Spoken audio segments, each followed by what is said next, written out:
नमस्कार, sports can में आप सभी का बहुत बहुत स्वागत है। मैं हूं आनंद श्रीवास्तव। देश और दुनिया की तमाम खेल खबरों पर चर्चा के लिए हमारे साथ स्टूडियो में मौजूद हैं जाने माने खेल पत्रकार रणबीर सिंह जी। रणबीर, कार्यक्रम में आपका बहुत बहुत स्वागत है। आनंद, आपको और स्पोर्ट्स कैन सुनने वाले सभी लिसनर्स को मेरा भी नमस्कार। T20 विश्व कप का सेमीफाइनल मुकाबला, साथ ही निशानेबाजी से अच्छी खबर है, बैडमिंटन से भी हमारे पास खबर है और इसके साथ साथ शतरंज की दुनिया में क्या कुछ हो रहा है वो भी आपको बताएंगे। लेकिन सबसे पहले स्पोर्ट्स हेडलाइंस। 2020 विश्व कप के पहले सेमीफाइनल में न्यूजीलैंड ने इंग्लैंड के साथ टॉस जीतकर गेंदबाजी का लिया निर्णय। न्यूजीलैंड के साथ 2020 श्रृंखला के लिए भारतीय टीम घोषित, रोहित शर्मा होंगे नए कप्तान। ISSF प्रेसिडेंट्स कप निशानेबाजी प्रतियोगिता में भारत ने 5 पदक जीतकर किया शानदार प्रदर्शन और 20 महीने का इंतजार के बाद घरेलू बैडमिंटन सत्र 22 दिसंबर से होगा शुरू। सबसे पहले बात करते हैं 2020 विश्व कप की। पहले सेमीफाइनल में अबुधाबी में न्यूजीलैंड ने इंग्लैंड के साथ टॉस जीतकर गेंदबाजी करने का फैसला किया है। दोनों टीमों के बीच अब तक 21 T20 मुकाबले हुए हैं, जिनमें इंग्लैंड को 12 और न्यूजीलैंड को 7 बार जीत हासिल हुई है। हम अपने श्रोताओं को बता दें कि इस मैच का आंखों देखा हाल आकाशवाणी के FM रेनबो और अतिरिक्त मीटरों पर प्रसारित किया जा रहा है। रणबीर, एक बड़ा मुकाबला खासकर न्यूजीलैंड के नजरिए से देखें तो विश्व कप फाइनल में मिली हार का बदला निकालने का ये शानदार अवसर है। हाँ, बिल्कुल। और न्यूजीलैंड ने पहला काम ये कर दिया है कि टॉस चूंकि आजकल बहुत इंपॉर्टेंट हो गया है तो टॉस उन्होंने जीता है। लेकिन फिर भी मैं ये मानता हूं कि इंग्लैंड की टीम न्यूजीलैंड पर भारी पड़ेगी। बाकी देखते हैं मैच कैसा जाता है। जॉनी बैरिस्टर जो शानदार फॉर्म में थे, चोट के कारण इस मुकाबले में नहीं खेल रहे हैं। उनकी जगह सैम बिलिंग्स को शामिल किया गया है। दोनों टीमों के कप्तान भी चोटिल रहे, ऐसी खबरें आई कि शायद नहीं खेलेंगे। दोनों खेल रहे हैं। विलियमसन ने टॉस पर कहा है कि इंग्लैंड का जो बैटिंग ऑर्डर में डेप्थ है वो इस मुकाबले में अहम साबित हो सकता है। हाँ, बिल्कुल। इंग्लैंड की बैटिंग लाइनअप बहुत शानदार है और काफी नीचे तक उनके बैट्समैन अच्छा परफॉर्म करते हैं। और अगर न्यूजीलैंड की बात करें तो उनके पास शायद बॉलिंग डिपार्टमेंट ज्यादा अच्छा है, स्मूथ है। लेकिन पिछले 3 मैचेस न्यूजीलैंड ने दोपहर के दौरान में खेले थे, 3:30-4 बजे वाले मैच थे। तो ये आज का मैच चूंकि रात का मैच है, लेकिन टॉस उन्होंने जीता है तो देखते हैं कितना उनके फायदे में रहता है। सेमीफाइनल जैसे बड़े मुकाबले में अगर इंग्लैंड की टीम 180 प्लस का टोटल कर देती है तो कितना दबाव बन जाएगा न्यूजीलैंड पर? न्यूजीलैंड पर दबाव तो काफी रहेगा। वैसे भी जो आंकड़े अब तक के मैचेस के बता रहे हैं उसमें भी इंग्लैंड हावी है और ऑन पेपर्स भी, जैसा कि आपने अभी कहा कि कप्तान खुद मान रहे हैं, विलियमसन की इंग्लैंड की बैटिंग लाइनअप काफी नीचे तक है।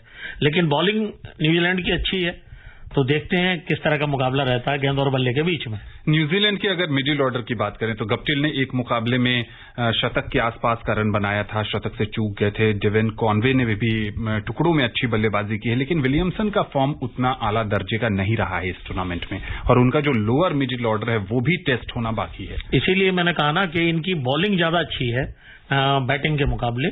बाकी अब देखते हैं किस तरह का रहता है परफॉर्मेंस आज, क्योंकि ये जो नॉकआउट मैच होते हैं ये बड़े मैच होते हैं, इसमें कोई भी टीम कुछ भी कर सकती है। हेर-फेर जो पुराना रिकॉर्ड है टूर्नामेंट का वो अलग हो जाता है लीग मैचेस के मुकाबले। तो देखते हैं, नॉकआउट मैच है, करो या मरो वाली बात है दोनों टीमों के लिए। स्टेक्स बहुत दांव पे लगे हुए हैं, देखते हैं। की प्लेयर्स अगर न्यूजीलैंड की बात करें तो इस मुकाबले में आपके हिसाब से कौन होंगे? देखिए, बॉलिंग डिपार्टमेंट उनका मजबूत है तो मैं तो ये कहूंगा कि बोल्ट नंबर 1 पे ट्रेंट बोल्ट, और उनके साथ जो उनके दूसरे गेंदबाज हैं वो उनका पूरा साथ दे रहे हैं। टिम साउदी हैं और उसके अलावा जो ईस्ट सोडी और मिचेल स्टैनर, वो स्पिन डिपार्टमेंट तो कुल मिला के इनकी गेंदबाजी बहुत अच्छी लग रही है इंग्लैंड के मुकाबले। और इंग्लैंड की टीम में कौन तुरुप का इक्का हो सकता है इस मुकाबले में?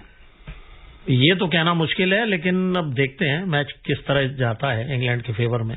बैटिंग पहले करेंगे तो कितना स्कोर करते हैं वो बड़ी बात है पहले तो। कल दूसरे सेमीफाइनल में दुबई में ऑस्ट्रेलिया और पाकिस्तान आमने सामने होंगे। पाकिस्तान एक ऐसी टीम इस टूर्नामेंट की जो एक भी मुकाबला नहीं हारी है। अब बात सही है, लेकिन फिर वही है कि ऑस्ट्रेलियाई टीम भी इतनी जल्दी हार नहीं मानती है और आखिरी गेंद तक मुकाबला करने के लिए हमेशा मशहूर रही है। तो देखते हैं मैच किस तरह का रहता है। पाकिस्तान की टीम ने बाबर आजम की कप्तानी में बहुत शानदार परफॉर्मेंस तो इस टूर्नामेंट में किया ही है। पहला ही मैच इतना बड़ा मैच था हिंदुस्तान के साथ, जो रिकॉर्ड था कि साहब पाकिस्तान की टीम हमेशा हार जाती है और हिंदुस्तान बड़ा कैजुअल होके चल रहा था कि ये मैच तो हम जीतेंगे ही जीतेंगे। वहां से जो उलटफेर उन्होंने किया तो उसके बाद वो अपना हर मैच जीतते चले गए और ये उनके फेवर में बड़ी बात है, पाकिस्तान क्रिकेट के लिए बड़ी बात है। दोनों टीमों की तैयारियों को देखते हुए ऐसा लगता है कि दिलचस्प सेमीफाइनल मुकाबला होगा। आज जो मैच चल रहा है उस पर हमारी नजर बनी हुई है और स्पोर्ट्स स्कैन के माध्यम से हम आपको अपडेट देते रहेंगे। न्यूजीलैंड के साथ 17 नवंबर से शुरू होने वाली 2020 श्रृंखला के लिए भारतीय क्रिकेट टीम की घोषणा कर दी गई है। इसमें 3 2020 और 2 टेस्ट मैच खेले जाने हैं। 2020 श्रृंखला की कप्तानी रोहित शर्मा करेंगे। इस समय सिर्फ T20 के लिए ही टीम चुनी गई है, बता रहे हैं रिपोर्ट के साथ मुकेश। न्यूजीलैंड के साथ 17 नवंबर से शुरू होने वाली 2020 श्रृंखला के लिए भारतीय टीम की घोषणा कर दी गई है। विराट कोहली के कप्तानी छोड़ने के बाद अब रोहित शर्मा ही 2020 में टीम की कमान संभालेंगे। विराट कोहली के अलावा जसप्रीत बुमराह और रविंद्र जडेजा को आराम दिया गया है। हार्दिक पांड्या की खराब फिटनेस, खराब फॉर्म उनके सिलेक्शन न होने की वजह बनी है, जबकि कई ऐसे खिलाड़ियों को मौका मिला है जो इस बार आईपीएल में कमाल करते हुए दिखे थे।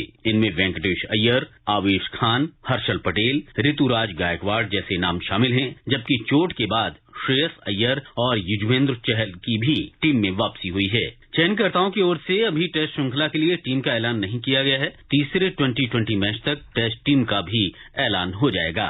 टेस्ट में विराट कोहली ही कप्तान होंगे, हालांकि उन्हें पहले टेस्ट मैच के लिए आराम दिया जा सकता है। अगर ऐसा होता है तो रोहित शर्मा ही पहले टेस्ट मैच में कप्तानी करते हुए दिख सकते हैं, जबकि अजिंक्य रहाणे उप कप्तान होंगे। Mukesh Kumar, sports scan. रोहित राहुल की जोड़ी का ये पहला श्रृंखला होगा और कयास ये भी लगाए जा रहे थे कि हो सकता है कि लोकेश राहुल को कप्तानी मिले, लेकिन वो उप कप्तान हैं। कैसे देखते हैं इस टीम को? आईपीएल के स्टार्स को टीम इंडिया में जगह मिली है। जो बदलाव किए गए हैं टीम में, सीनियर प्लेयर्स को रेस्ट दिया गया है और जिन्होंने अच्छा परफॉर्म किया तो उनको प्रोत्साहन तो मिलना ही चाहिए। इंडियन टीम में उनको शामिल किया गया है और उम्मीद करते हैं कि आईपीएल का जो उनका परफॉर्मेंस था उसको यहां भी दोहराने की कोशिश करेंगे। ये तो नए प्लेयर्स की बात रही। जहां तक राहुल और रोहित में कप्तानी की बात थी तो लग रहा था कि रोहित शर्मा पे ही लोगों का भरोसा ज्यादा है, सेलेक्टर्स का भरोसा ज्यादा है, तो वो डिसीजन कोई बहुत अप्रत्याशित मुझे तो नहीं लगा। जी बिल्कुल। और जहां तक बात करें अगर आईपीएल के स्टार्स की, तो इसमें एक नाम गायब है रणबीर, और वो है संजू सैमसन का। 40 से ज्यादा की औसत से उन्होंने राजस्थान के लिए इस आईपीएल में रन बनाए थे, उनको इस टीम में जगह नहीं मिली है। अब बिल्कुल, लेकिन अब चक्कर क्या है कि जब आपके पास 2-2 विकेट कीपर, 3 विकेट कीपर बल्कि अगर कहें कि राहुल भी विकेट कीपिंग कर लेते हैं, उधर ईशान किशन है ही है, ऋषभ पंत आपके पास नंबर 1 विकेट कीपर हैं, तो आप ये देखिए कि जब 3-3 विकेट कीपर हैं तो शायद इसलिए संजू सैमसन छूट गए, क्योंकि बैट्समैन हमारे पास वैसे ही काफी सारे आ गए हैं मिडिल ऑर्डर में और अच्छे बैट्समैन आ गए, तो इस वजह से उनका नंबर छूटा है और यही कह सकते हैं। यहाँ एक और प्रश्न है जो क्रिकेट प्रेमियों के जहन में है कि कप्तानी छोड़ने के बाद और जिस ढंग से यंग टैलेंट आईपीएल से निकलकर बाहर आ रहा है, क्या बतौर बल्लेबाज विराट कोहली की जगह T20 टीम में बनती है? मेरे ख्याल से अभी तो बनती है। अभी तो विराट कोहली को रिप्लेस करना इतना आसान तो नहीं है, क्योंकि वो टुकड़ों में जब बल्लेबाजी करते हैं, जिस दिन वो खड़े होते हैं, अभी टूर्नामेंट में भी आपने देखा कि इतना खराब परफॉर्मेंस उनका नहीं रहा। लेकिन जहां तक ये है कि धीरे धीरे समय के साथ देखेंगे किस तरह का परफॉर्मेंस रहता है। अगर वो बहुत अच्छा नहीं करते हैं तो फिर बाहर भी हो सकते हैं, क्योंकि किसी के लिए भी परमानेंट तो जगह है नहीं। जी हाँ बिल्कुल, जिस ढंग से आईपीएल में अच्छा प्रदर्शन करने वाले खिलाड़ियों को जगह मिली है, इससे एक बात तो साफ है कि आप प्रदर्शन के सहारे टीम इंडिया में जगह हासिल कर सकते हैं, लेकिन जो सीनियर्स खिलाड़ी हैं वो कब तक अपनी जगह बनाए रखते हैं, ये आने वाली श्रृंखला में और इसमें एक चीज आनंद और जोड़ूंगा कि ये जो नए खिलाड़ी हैं, इनमें से अगर 2-1 अच्छा परफॉर्म लगातार कर गए तो फिर प्रेशर रहेगा ही सीनियर प्लेयर्स पे, चाहे वो विराट हो या कोई दूसरा हो। जी बिल्कुल। आईसीसी ने 2020 रैंकिंग जारी की है। भारतीय कप्तान विराट कोहली को 4 स्थान का नुकसान हुआ है, जबकि लोकेश राहुल को 3 स्थान का लाभ हुआ है। संयुक्त अरब अमारात और ओमान में जारी T20 वर्ल्ड कप में राहुल ने भारत की तरफ से सर्वाधिक 194 रन बनाए थे, जबकि विराट ने मात्र 68 रन बनाए। पाकिस्तान के कप्तान बाबर आजम पहले की तरह शीर्ष पर बरकरार हैं। दक्षिण अफ्रीका के एडन मार्करम ने भी तीसरा स्थान बरकरार रखा है।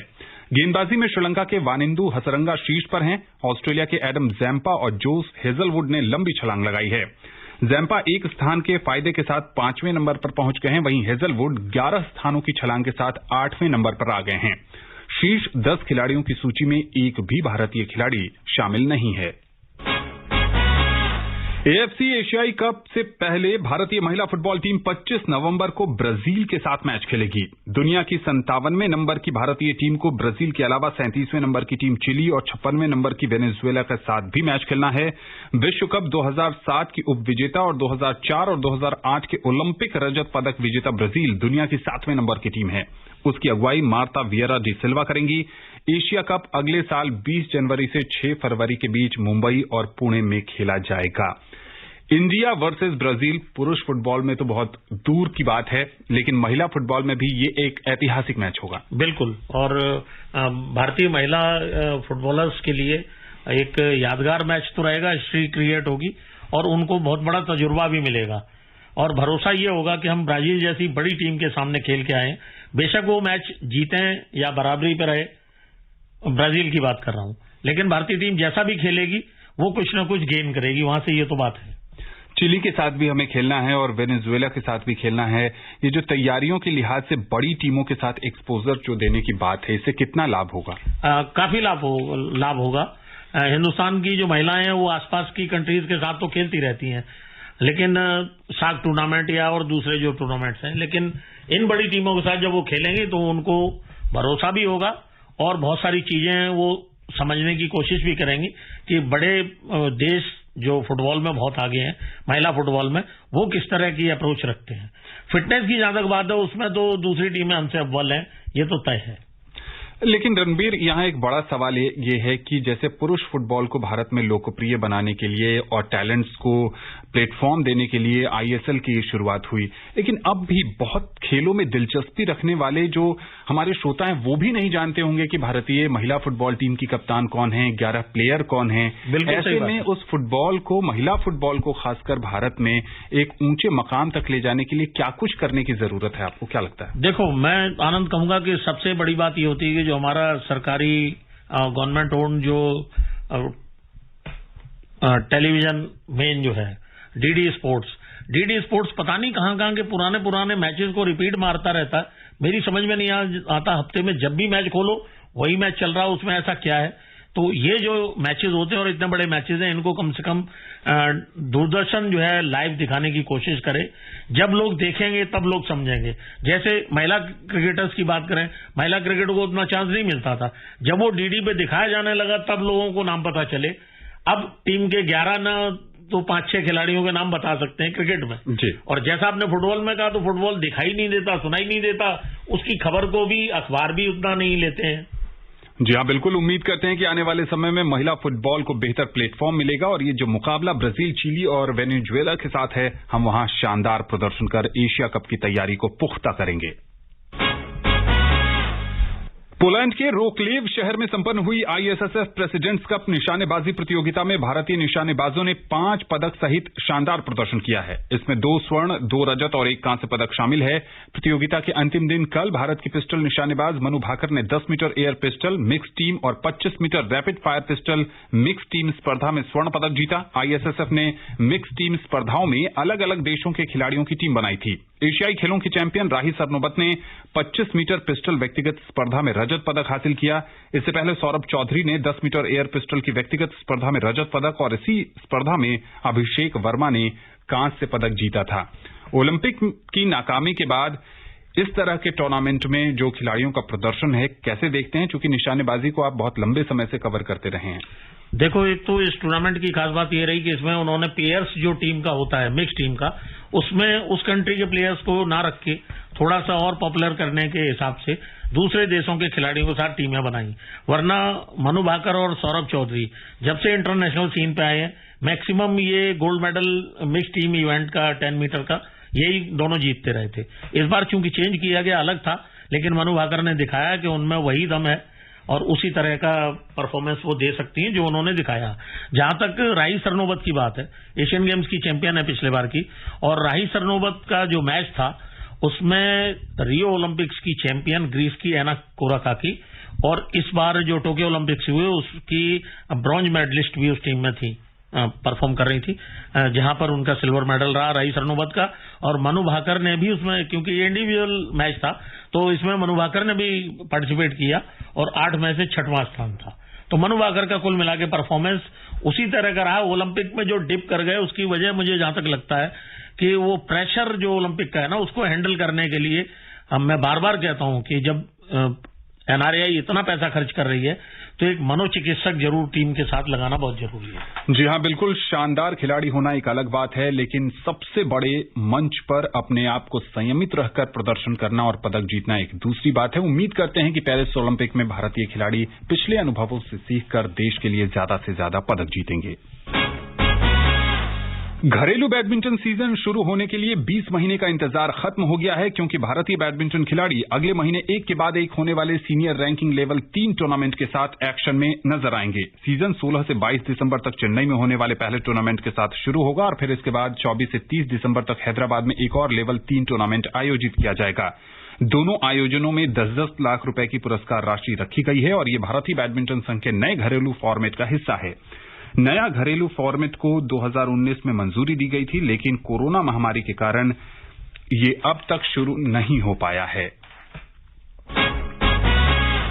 शतरंज की बात करें तो भारत के युवा ग्रैंड मास्टर अर्जुन एरिगैसी ने लिटोरस अबे ब्लिट्ज शतरंज टूर्नामेंट में तीसरा स्थान हासिल कर दुनिया के शीर्ष 30 खिलाड़ियों में जगह बना ली है। रिपोर्ट के साथ हैं सिद्धार्थ सिंह।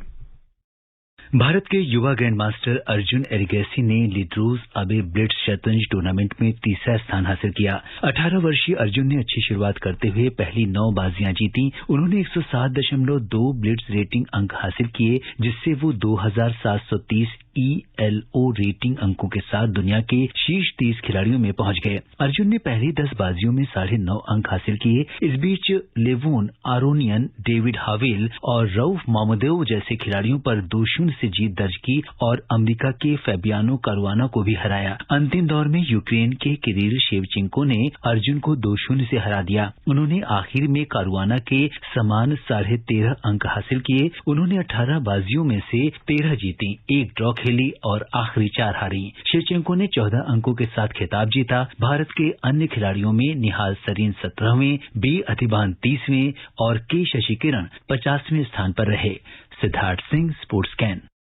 शतरंज की एक और खबर है। मित्राभ गुहा तीसरा और अंतिम ग्रैंड मास्टर नॉर्म हासिल करके भारत के 72वें ग्रैंड मास्टर बन गए हैं। 20 साल के गुहा ने सर्बिया के नोवी साद में चल रहे grand master third Saturday mix 2-0 tournament में अंतिम नॉर्म हासिल करके ग्रैंड मास्टर खिताब हासिल किया। 9वें दौर में सर्बिया के ग्रैंड मास्टर निकोला सेडलाक को हराने वाले गुहा ने अब तक 6 जीत और 2 ड्रॉ से 7 अंक जुटाए हैं। उन्हें 7वें दौर में रूस के ग्रैंड मास्टर व्लादिमीर ज़खारकोत्सोव के खिलाफ एकमात्र हार मिली। गुहा ने दूसरा ग्रैंड मास्टर नॉर्म बांग्लादेश में Sheikh Russel grand master tournament में हासिल किया था। यूएस ओपन चैंपियन ब्रिटेन की एमा राडुकानु अपर ऑस्ट्रिया लेडीज लिंस टेनिस के दूसरे दौर में हार गई हैं। राडुकानु की चीन की क्वालिफायर वांग जिन्यू ने 6-1, 6-7, 7-5 से शिकस्त दी। वांग की ये पहली जीत है। रोमानिया की दूसरी वरीयता प्राप्त सिमोना हालेप ने बेलारूस की एलेक्जेंड्रा सासेनोविच पर जीत दर्ज करके क्वार्टर फाइनल में जगह बना ली है। और हम अपने श्रोताओं को बता दें कि जो मुकाबला सेमीफाइनल का चल रहा है, वहां पर हाल ये है कि इंग्लैंड की टीम ने दूसरे ओवर में बिना किसी नुकसान के 6 रन बना लिए हैं।